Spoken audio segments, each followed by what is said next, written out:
নমস্কার বন্ধুরা, আজ চলে এলাম একদম নতুন আর একটা রেসিপি নিয়ে। আমাদের বাঙালিদের লাঞ্চ মানেই ভাত ডাল পোস্ত, মাছের ঝোল, মাংসের ঝোল এসব খেতেই আমরা পছন্দ করি। কিন্তু যেহেতু আমি উত্তরাখণ্ডে থাকি, এখানে ছোলে চাওয়াল বা রাজমা চাওয়াল, কারি চাউল খুবই প্রসিদ্ধ। এরকমই আজ আমি বানিয়েছিলাম ভেজ পোলাও। একদম আমি জলের মাপ থেকে শুরু করে কতটা রাইস কতটা মাপ দিতে হবে সবই আমি বলে দেবো। আর তার সাথে বানিয়েছিলাম একদম খুবই নতুন ধরনের ছোলের রেসিপি। আশা করি আপনাদের ভালো লাগবে, আর খেতে ভালো হয়েছিল বলেই আজ আমি আপনাদের সাথে এটা শেয়ার করছি। আপনারাও বানান, লাঞ্চে না খেলেও আপনারা যে কোনো সময় ছুটির দিনে কেউ ঘুরতে আসলে বা জন্মদিনের পার্টিতে আপনারা এটা করতে পারেন। চলুন শুরু করা যাক। প্রথমে আমি নিয়েছি কিছু গোটা মশলা। তার মধ্যে দেখুন আছে গোটা ধনে, গোটা জিরে, মৌরি, তেজপাতা, ছোট এলাচ, লবঙ্গ, শুকনো লঙ্কা আর গোটা গোলমরিচ। সব কিছুকে নিয়ে আমি ড্রাই রোস্ট করে নেব।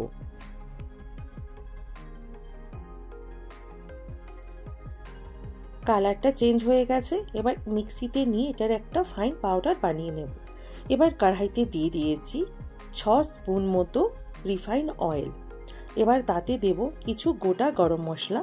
তার মধ্যে আছে তেজপাতা একটা, জয়িত্রী, ছোট এলাচ, লবঙ্গ, দারচিনি, শুকনো লঙ্কা, মানে গোটা গরম মশলা ফোড়ন সব কিছুই আপনারা এখানে দিতে পারেন। আর বড় এলাচও দিয়েছি। মিডিয়াম ফ্লেমে সব কিছুকে একটু ফ্রাই করে নিলাম, একটা সুন্দর যতক্ষণ না স্মেল বের হচ্ছে। এবার আমি এর মধ্যে দিয়ে দিলাম লম্বা লম্বা করে কাটা পেঁয়াজের কুচি দিয়ে বেশ ভালো করে পেঁয়াজটা লাল লাল করে ভেজে নিলাম। পেঁয়াজটার যখন কালার একটু চেঞ্জ হয়ে যাবে, দিয়ে দিলাম 2 চামচ মতো জিঞ্জার গার্লিক পেস্ট। এখানে এটা বেশি দেবেন না, কারণ পোলাওয়ে খুব বেশি এর গন্ধ হয় না। কমের দিকে দিলেও কোনো অসুবিধা নেই। দিয়ে এটাকে ভালো করে ভেজে নিতে হবে যতক্ষণ না কাঁচা গন্ধটা চলে যাচ্ছে। এবার এর মধ্যে দিয়ে দিলাম একটা কুচানো টমেটো।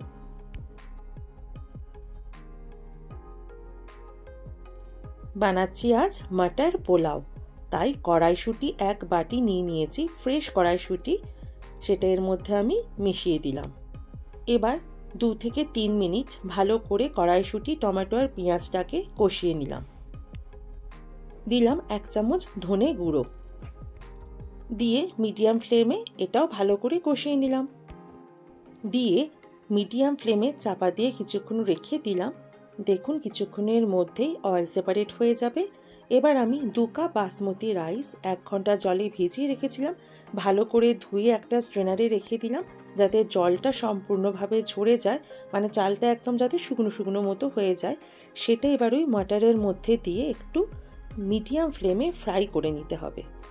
দেখুন এরমভাবে পুরো ফ্রাই যখন হয়ে যাবে, এবার আমি আপনাদের জলের মাপটা বলবো।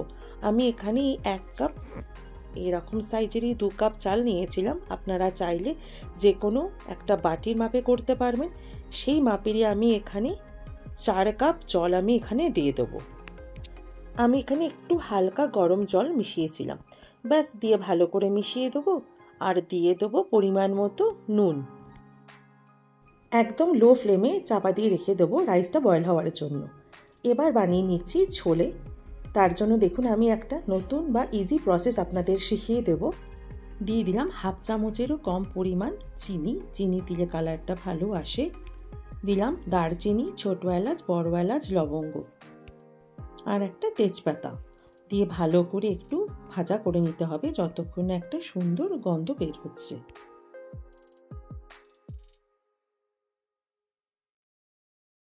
দিয়ে দিলাম পেঁয়াজ কুচি, দিয়ে ভালো করে এটাকে ভাজা ভাজা মতো করে নিতে হবে।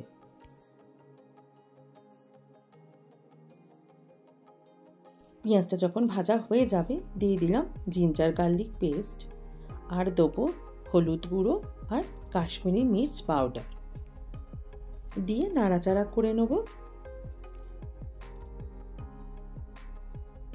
দিয়ে দিলাম একটা কুচানো টমেটো, দিয়ে ভালো করে কষিয়ে নিতে হবে। এবারে কতগুলো গোটা মশলা যেগুলো ড্রাই রোস্ট করা ছিল সেটা ভেজে নিয়েছি, নিয়ে এবার ওই কষানো মশলার মধ্যে দিয়ে দিলাম। দেখুন কি সুন্দর তেলও ছেড়ে গেছিলো কষাতে কষাতে। এবার ওই মশলাটা দিয়ে ভালো করে নাড়াচাড়া করে নেব।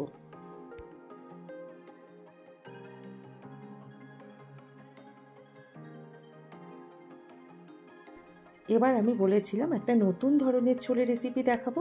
দেখুন আমি ছোলেটাকে অলরেডি সেদ্ধ করে রেখেছি। এবার এর মধ্যে যে কষানো মশলাটা ছিল সেইটা এবার এর মধ্যে দিয়ে দিলাম। এটা একটু নুন দিয়ে সেদ্ধ করেছিলাম অবশ্যই। ব্যাস ভালো করে নাড়াচাড়া করে দেবো আর একটু টেস্ট করে দেখে নেবেন, নুন যদি মনে হয় দিতে হবে নুন মিশিয়ে সেদ্ধ করে নিন।